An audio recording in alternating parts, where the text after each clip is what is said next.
فلسطینی تنظیم حماس نے پیر کے روز اعلان کیا کہ وہ غزہ کی انتظامی ذمہ داریاں national committee for the administration of Gaza کے حوالے کرنے کے لیے تیار ہے۔ National committee for the administration of Gaza Donald Trump کے بورڈ آف پیس کے تحت قائم کی گئی ایک تکنیکی یعنی ٹیکنوکریٹ انتظامی کمیٹی ہے۔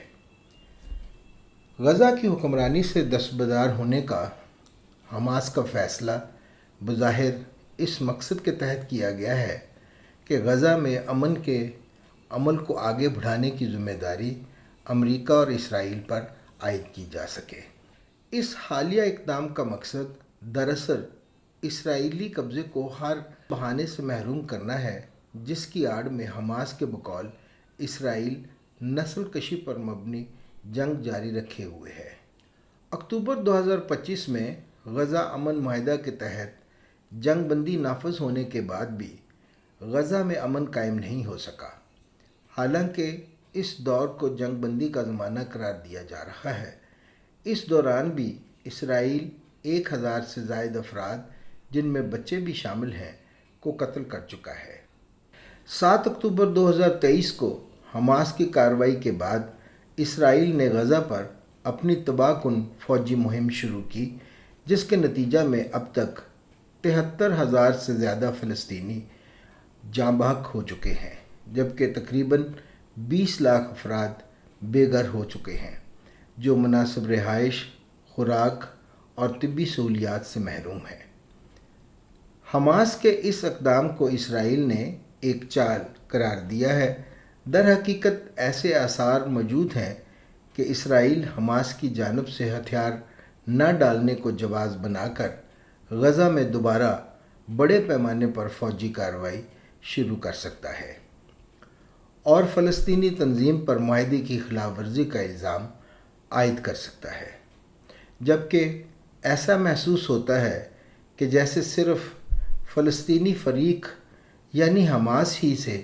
اس امن معاہدے کی مکمل پابندی کی توقع کی جاتی ہے، جبکہ اسرائیل کو اپنی مرضی سے اس کی خلاف ورزی کرنے کی اجازت حاصل ہے۔ اس کا واضح ثبوت نہتے شہریوں کا مسلسل قتل عام ہے۔ اس حالیہ جنگ کے نتیجے میں اسرائیل نے غزہ پر اپنے قبضے کو مزید مضبوط کیا ہے اور ایک اندازے کے مطابق وہ اس وقت غزہ کی تقریباً 70% سرزمین پر اسرائیل کا کنٹرول ہے۔ تاہم امریکہ کی سرپرستی میں اسرائیل کو اپنے دفاع کے نام پر تمام اصول و ضوابط توڑنے کی کھلی چھوٹ حاصل ہے، چاہے اس نام نہاد دفاع کی قیمت معصوم بچوں، بوڑھوں اور بیماروں کے قتل کی صورت میں ہی کیوں نہ ادا کی جائے۔ اگر یہی دوہرا معیار برقرار رہا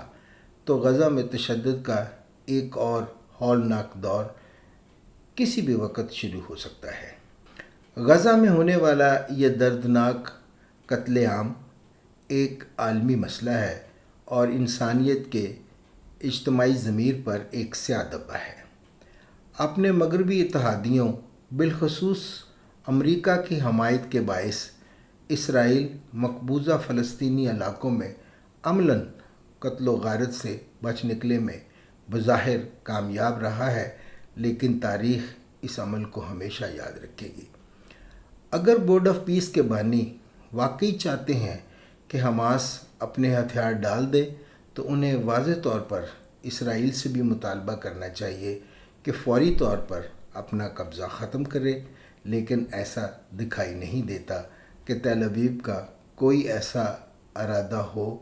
بلکہ اس نے لبنان اور شام کی قبضہ کی گئی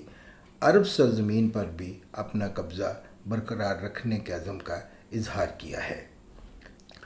عالمی برادری کو اسرائیل سے فوری طور پر تمام مقبوضہ عرب علاقوں سے انخلاء کا مطالبہ کرنا چاہیے۔ دوسروں پر معاہدوں کی خلاف ورزی کا الزام لگانے والا مگر خود کسی قانون کا احترام نہ کرنے والا اور دوہرا معیار رکھنے والے اسرائیلی طرز عمل کو بے نقاب کیا جانا چاہیے، جبکہ غزہ کے عوام کو بار بار اسرائیلی خون ریز حملوں کا سامنا کرنے کے لیے تنہا نہیں چھوڑا جانا چاہیے۔